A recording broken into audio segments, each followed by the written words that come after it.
सबसे पहले बहुत शुक्रिया और जय Shri Ram and thank you so much Rohit ji कि आपने इनवाइट किया। पाकिस्तान की पॉलिटिक्स भी अजीब है। एक आदमी जो कि जोकरों वाली बात करता है पापों के लोगों के बारे में, उसका नाम है राशिद, यानी कि इंटेलिजेंट, यानी कि मतलब समझदारी वाली बात करने वाला। और जो आदमी बदमाशी कर रहा है उसका नाम है शरीफ। तो नमस्कार। दो डेवलपमेंट्स में, एक अंबानी की शादी में पहुंचे शाहरुख खान और इस पर गुस्सा गए हमारे प्यारे जैद हामिद साहब, यानी कि वो लाल टोपी ने कमेंट किया और वो कमेंट मैं आपको दिखाना चाहता हूं। यहां पर कमेंट में लाल टोपी ने बोला कि भैया ये जैद हामिद, ये जो शाहरुख खान है, ये कभी भी एक मुस्लिम नहीं था और पाकिस्तानी जिसके सामने पता नहीं क्यों झुके रहते हैं। अगर आपको क्लैरिटी से दिख रहा है तो मैं थोड़ा सा इसको साइड कर लेता हूं। हाँ, कि he was never and will never be a true Muslim. Look at this video. They hang and face in shame. अच्छा, उसके बाद उन्होंने बोला कि आप बोल रहे हो कि ये नरेंद्र मोदी के डर से हो रहा है। नहीं नहीं नहीं नहीं नहीं, ये ट्रू दीन नहीं है। और ये क्यों बोला उन्होंने, ये भी सुन लीजिए। As you know, we are great believers in Lord Ram, and Lord Ram की कृपा है कि हमारे परिवार में सब ठीक है और सब खुशी और सब मंगल है। जय Shri Ram. Jai Shri Ram, and I pray for all of you, your whole family, to always be happy. ये कहानी थी कि शाहरुख खान ने जय श्री राम बोल दिया तो जैद हामिद ने जहर उगला। अच्छा, ये शाहरुख खान के लिए थोड़ी सी ट्रबल जरूर बन सकती है, लोग उनके खिलाफ बोल सकते हैं। जैद हामिद को लोग फॉलो भी करते हैं पाकिस्तान में। साथ में ये भी बात करेंगे कि प्राइम मिनिस्टर पाकिस्तान के नए बने हैं शहबाज शरीफ, और शहबाज शरीफ के बनने के बाद कुछ पाकिस्तानी जर्नलिस्ट ने बोलना शुरू कर दिया कि क्या प्राइम मिनिस्टर मोदी शहबाज शरीफ को कांग्रेचुलेट करेंगे। इस पे बात करेंगे, लेकिन उससे पहले ये जय श्री राम वाली कंट्रोवर्सी फिर से उठी। क्या शाहरुख खान ने जय श्री राम बोल दिया तो इतना बड़ा गुनाह हो गया कि वो लाल टोपी को बुरा लग गया और उन्हें ट्वीट करना पड़ा। इसी पे बात करने के लिए हमारे साथ आरजू काजमी जी, जो कि खुद कई बार बोल चुकी हैं। आरजू जी, बहुत बहुत स्वागत है आपका हमारे शो में। अच्छा, वो जो जय श्री राम था, वो इतना बुरा क्या लग गया? क्या आपको भी कभी धमकी आई? आप भी तो बोल चुकी है शायद। सबसे पहले बहुत शुक्रिया और जय Shri Ram and thank you so much Rohit ji कि आपने इनवाइट किया। मैंने भी ये वीडियो देखी और जब मैंने ये वीडियो देखी तो मुझे बहुत अच्छा लगा, और जो स्पेशली जब शाहरुख खान ने कहा जय श्री राम तो उसके बाद मैंने भी अपने शो भेजा फ्राई में, फिर इसी तरीके से ग्रीटिंग्स की और लोगों को जय श्री राम बोला। और मुझे नहीं पता जैद हामिद साहब को क्या प्रॉब्लम है, वो पूरा दिन यही ढूंढते रहते हैं कि कुछ नेगेटिव बोलने को मिल जाए उन्हें।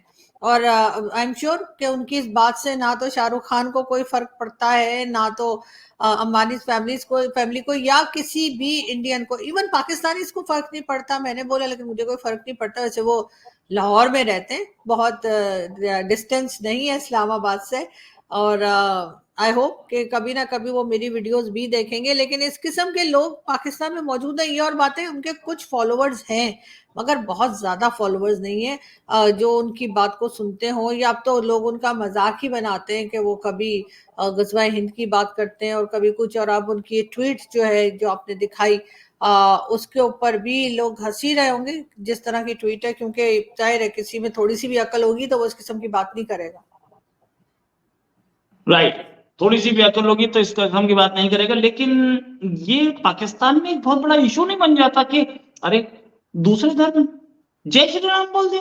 My God. अच्छा, ये कुछ लाल टोपी कुछ इसी तरीके का है। जब से सऊदी अरेबिया में कोड़े पड़े ना, तब से कुछ ज्यादा लगने लगा। क्या मतलब कोड़े कहाँ मारे गए थे और असर कहाँ हुआ? ये दो अलग अलग फैक्टर्स हैं। डिस्टेंस था दोनों जगहों में यार, फिर भी असर पड़ा। ये क्या लाल टोपी को पाकिस्तान में कुछ इसी तरीके से लिया जाता है कि ये कुछ भी बोले हम उसको डू द पीपल फॉलो है? देखिए, कुछ लोगों ने जरूर फॉलो करते होंगे, इसलिए कि हर एक को कुछ ना कुछ लोग जरूर फॉलो करते हैं, लेकिन उनको इतना ज्यादा नहीं देखा जाता और ना ही कोई टीवी चैनल वगैरह पे कोई खास उनको देखते हैं। पहले आया करते थे लेकिन अब नहीं, अब तो लोग उनका मजाक ही बनाते हैं। एस्टेब्लिशमेंट के बंदे भी ये कहलाए जाते थे। एक जमाने में लोग कहते थे कि एस्टेब्लिशमेंट की जबान बोलते हैं उन्हीं का, क्योंकि हर वक्त ये फौज की बातें किया करते हैं। हर वक्त आपने देखा है कभी कहते हैं कि वो गजवा हिंद करनी है, तो कभी कहते हैं फ्लैग लगा देंगे दिल्ली में जाके, और कभी कुछ इसी किस्म की बातें ये किया करते हैं। लेकिन ये आप इनको एक और शेख रशीद पार्ट 2 समझ सकते हैं। लेकिन शेख रशीद साहब मिनिस्टर भी रहे हैं और उनको काफी लोग सुनते भी हैं, लेकिन इनके साथ ऐसा नहीं है। और अब तो और भी ज्यादा लोग इनके ऊपर हंसने लगे। मैंने खैर जैसे पहले भी कहा था, मैंने बहुत कोशिश की कि किसी तरीके से मेरे शो में आने के लिए तैयार हो जाए, मुझे से 20 क्या मुझे 10 मिनट भी दे दें तो काफी है। लेकिन हर बार उन्होंने बड़े रिस्पेक्टफुली, कभी बदतमीजी नहीं की, बहुत रिस्पेक्टफुली उन्होंने मुझे मना कर दिया। और कुछ साल 1.5 साल पहले तो हमने ये भी कोशिश की थी कि किसी तरीके से ये और मेजर गौरव साथ आ जाए मेरे शो में। तो हम लोगों ने शरारत में जब ये जवाब नहीं दे रहे थे और मान नहीं रहे थे, तो हमने ट्विटर पे भी लिख के लगा दिया था कि मेजर गौरव से मैंने परमिशन ली थी कि मैं लिख रही हूँ, तो उन्होंने कहा लिख दें। तो मैंने वहां ट्विटर पे भी लिख दिया था ज़्यादा में सबको टैग करके कि जी आप आ जाइए, अगर आपने डिबेट करनी है तो मेजर गौरव के साथ एक बार आ जाइए आप शो में। लेकिन वहां भी इन्होंने जवाब नहीं दिया। तो बहरहाल ये अकेले में बैठ के बात कर लेते हैं, मुझे ऐसा लगता है कि किसी के सामने बैठ के जवाब देने में शायद घबराते हैं, इस वजह से कभी भी ये इस बात पे राजी नहीं हुए। खैर मैं तो सोलो बुलाने के लिए भी तैयार थी, लेकिन अब देखें रमजान आ रहा है और रमजान के बाद ईद, और ईद के बाद मेरा लाहौर जाने का इरादा है। तो मैं लाहौर जाकर, क्योंकि लाहौर रहते हैं, तो मैं कोशिश करूंगी कि इनके ऑफिस में या कहीं जाके बात कर सकूंगी। सर प्लीज थोड़ी देर के लिए आ जाए अगर, लेकिन मुझे लगता नहीं मानेंगे। मेरा इनसे एक बार सामना हुआ था एक पाकिस्तानी चैनल पे, और वहां पर ये मतलब जानबूझ के टाइम कम दिया गया मुझे और इनको ज्यादा दिया गया, फिर भी काउंटर नहीं कर पाए। और मैंने बोला भी, मैंने कहा मैं आपके साथ डिबेट करना चाहता हूं, आइएगा एक दिन। जो फैक्ट्स इन्होंने दिए थे, मैंने कहा आप गलत बोल रहे हैं, सरासर गलत बोल रहे हैं, सरासर झूठ बोल रहे हैं। तो बोले नहीं मैं सच बोल रहा हूं। बाद में मैंने इन्हें ट्विटर पे टैग किया वही फैक्ट्स, तो इन्होंने मुझे ब्लॉक कर दिया और मैं आज तक ब्लॉक हूं, बाजाबता ब्लॉक हूं। तो और दोबारा ये कभी आए भी नहीं जो फैक्ट्स वहां झूठ बोले, क्योंकि ये और जाकिर नाइक साहब, ये दोनों के दोनों क्रॉस क्वेश्चनिंग पसंद नहीं करते। क्यों? क्योंकि एक फैक्ट मैंने दे दिया, अब इस पे आप क्रॉस क्वेश्चनिंग करेंगे तो मेरा फैक्ट जो है वो झूठा पकड़ा जाएगा, इसलिए नहीं करते। एनीवेज, ये लाल टोपी जो है इनको, ये शाहरुख खान के भी खिलाफ है, ये मोदी के भी खिलाफ है। इनको ये नहीं दिखा सामने एक मुसलमान है, ये मुसलमानों के लिए बहुत कुछ मतलब बोलते हैं कि हम कुस्तुनतुनिया में जाएंगे, जमाने में कॉन्स्टेंटिनोपल नाम हुआ करता था, शायद ये बोलते हैं, मैंने इनका जो कुछ सुना है। बोलते हैं वो कुरान में उसका नाम कुस्तुनतुनिया लिखा है, और फिर उसके बाद हमारा गजवा हिंद होगा। अरे गजवा हिंद करोगे तो इंडिया आओगे ना, तो शाहरुख खान से मिल लेना, समझा देना, जय श्री राम नहीं बोलना। तो ये वहीं पे बैठ के क्यों बोल रहे हैं? जाहिर है हिंदुस्तान तो जा नहीं सकते, और इनको सिर्फ एतराज करना है जय श्री राम कहने के ऊपर, क्योंकि इनका ख्याल ये कि हमने एक अलग कंट्री बना ली है और उसके बाद हमें बिल्कुल से अलग हो जाना चाहिए। ना हमें कोई फेस्टिवल मनाना चाहिए किसी और रिलीजन का, ना हमें कोई ग्रीटिंग्स करनी चाहिए किसी और रिलीजन के जैसी। तो ये उसी माइंडसेट के हैं, शायद इसी वजह से ये इस किस्म के एतराज कर रहे हैं। वैसे आपके ख्याल से इस ऑब्जेक्शन से शाहरुख खान को कोई फर्क पड़ने वाला है क्या? मुझे तो नहीं लगता। और ना ही उन लोगों को जो अंबानी फैमिली के लोग खड़े थे, या कोई किसी भी हिंदुस्तानी, इवन पाकिस्तानियों को फर्क नहीं पड़ता, तो इंडियंस को क्या खाक फर्क पड़ेगा इनकी बात से? अच्छा, ये कुर्सी पे बैठ जाते हैं? पता नहीं, मैं कभी मिली नहीं हूँ। अच्छा, मतलब मुझे बैठ ही लगा जाते होंगे, स्टूडियो क्योंकि में था तो लेटेस्ट कुर्सी मैंने पे। उनका इंटरव्यू देखा था एक उनके साथ जो आपके हाई कमिश्नर रह चुके डॉक्टर बासित के साथ, तो ये चेयर पे बैठे थे मेरा ख्याल है। तो जेल में बैठे थे ना, इसका मतलब वहां पे दर्द अब नहीं हो रहा है जहां पे कोड़े पड़े थे, तो इसका मतलब ठीक हो गया, इलाज ठीक हो गया उसका। Coming to the next topic, Shahbaz Sharif साहब दोबारा प्राइम मिनिस्टर बने हैं, और दोबारा प्राइम मिनिस्टर बनने के बाद उन्होंने जो आज स्पीच दी, उसमें मैंने तो स्पीच सुनी नहीं, या बोलिए बदकिस्मत हो कि नहीं सुन पाया, लेकिन मैंने जो पढ़ा है उस हिसाब से उन्होंने कश्मीर का अपनी स्पीच में जिक्र किया है, और इंडिया और मोदी का नहीं किया। ये इनके बड़े भाई, फिर बड़ा छोटा भाई क्या होता है पॉलिटिक्स में कहते हैं बाप बूढ़ा न भैया, सबसे बड़ा रुपया। तो इनके बड़े भाई जो बोल रहे थे अब इंडिया से बेटर रिलेशंस होंगे, स्टार्ट तो अच्छा नहीं है। प्राइम मिनिस्टर मोदी ने भी कहीं से कोई कांग्रेचुलेशंस कुछ नहीं, अब तक आ जाता है। प्राइम मिनिस्टर मोदी खुद भी इतने एक्सपर्ट हैं और उनकी सोशल मीडिया टीम उनसे 10 गुना एक्सपर्ट है।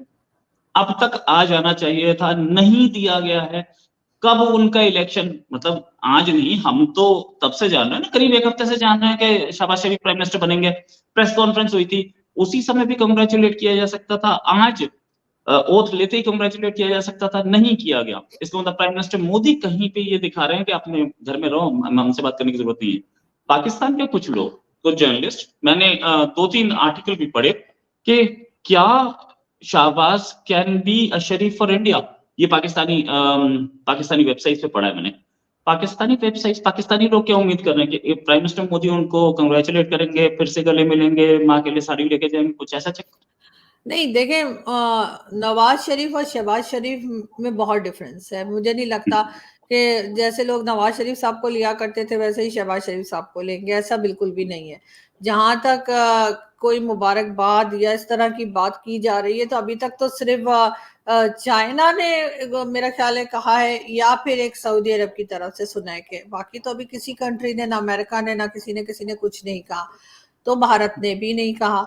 और मगर ये जरूर है कि अगर नवाज शरीफ साहब होते और नवाज शरीफ साहब एज अ प्राइम मिनिस्टर आए होते, तो यकीनन पीएम मोदी ने जो है वो जरूर जो है उनको मुबारकबाद दे दी होती और बहुत पहले दे दी होती, क्योंकि उनकी बहरहाल एक उनसे है, उनके साथ दोस्ती है, अंडरस्टैंडिंग है। और हम सब जो यहाँ पे जर्नलिस्ट, हम लोग जो ये बात किया करते थे और सोचते थे कि अगर नवाज शरीफ साहब आ गए एज अ प्राइम मिनिस्टर तो यकीनन भारत के साथ टर्म्स बेहतर करने की कोशिश की जाएगी और बातचीत हो सकती है, क्योंकि पीएम मोदी के साथ उनके टर्म्स हैं। लेकिन शहबाज शरीफ के साथ ऐसा नहीं है। शहबाज शरीफ जो है वो वैसे तो हर प्राइम मिनिस्टर ही हमारा जो है वो एस्टेब्लिशमेंट का लाया हुआ होता है, लेकिन शहबाज शरीफ साहब तो बहुत ज्यादा इमरान खान की तरह जो है वो पपेट प्राइम मिनिस्टर के तौर पे जो है वो उनकी बात की जा रही है। तो मुझे नहीं लगता कि बहुत जल्द जो है वो पीएम मोदी जो है वो उनको कोई मुबारकबादी भेजने लगे। हाँ, कुछ दिनों के बाद हो सकता है, पॉसिबल है कि भारत की तरफ से भी कोई मैसेज आ जाए, क्योंकि जाहिर है ये कर्टेसी होती है, इसमें कोई लेना देना नहीं होता कि आपको वो प्राइम मिनिस्टर पसंद है या नहीं पसंद है, लेकिन एक मैसेज दिया जाता है। जब आपके यहाँ इलेक्शंस होंगे और नेक्स्ट इलेक्शंस के बाद जब पीएम मोदी आएंगे, जो कहा जा रहा है कि उन्हीं के चांसेस हैं, तो पाकिस्तान की तरफ से डेफिनेटली मैसेज जाएगा। उससे कोई वो नहीं होगा कि हाँ कोई दुश्मनी है या कोई पसंदीदगी है, नहीं है, कोई लाइक कर रहा है, नहीं लाइक कर, वो सब नहीं होगा। एक कर्टेसी होती है जो कंट्रीज को करनी होती है, और मेरे ख्याल है वो होनी चाहिए। चली जाएगी। कर्टसी का मतलब ये नहीं होता कि आप सबसे पहले करें, तो उसी हाँ, आप तरीके से आखिर में होगा। भी कर सकते हैं, एग्जैक्टली, आप सबसे लास्ट में भी कर सकते हैं। लास्ट पे भी कर सकते हैं, तो वो लास्ट 1 महीने बाद आता है या 2 महीने बाद आता है, वो देखना जरूरी है। हाँ, आगे बात करें तो पाकिस्तान की पॉलिटिक्स भी अजीब है। एक आदमी जो कि जोकरों वाली बात करता है पापाओं के लोगों के बारे में, उसका नाम है राशिद, यानी कि इंटेलिजेंट, यानी कि मतलब समझदारी वाली बात करने वाला। और जो आदमी बदमाशी कर रहा है उसका नाम है शरीफ। तो अगर इस एंगल को देखा जाए तो आपको आगे आने वाले टाइम में, आज ही आप कश्मीर बोल रहे हैं, इंडिया में इलेक्शन खड़ा है, प्राइम मिनिस्टर मोदी चाह के भी बात नहीं कर सकते ऐसा, हालांकि वो चाहते ही नहीं है बात करें। अगर चाहते होते तो 5 साल में 10 साल में हो ली होती, नहीं चाह के भी बात नहीं कर सकते।